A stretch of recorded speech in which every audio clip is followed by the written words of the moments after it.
प्रस्तुत है होली पर्व पर कक्षा 6 के बच्चों के द्वारा कविता। हिरण्यकशिपु नाम का राजा डरती थी जिसे प्रजा कहता करे जो विष्णु की पूजा पाए हो गंभीर सजा।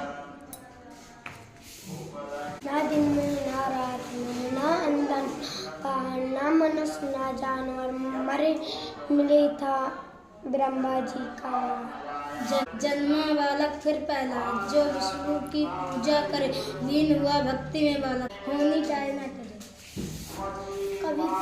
कभी डुबोया पानी में कभी पहाड़ से फेंकवाया पर प्रहलाद की भक्ति में कोई फर्क न आया। जला सके ना अग्नि जिसको वर ऐसा मिला तो इसको आई होलिका साथ निभाने नाके चने पड़े चबाने। होलिका प्रहलाद को फिर अग्नि कुंड में लेकर बैठी भक्त को भक्ति ने बचाया और होलिका जल उठी। Happy new year.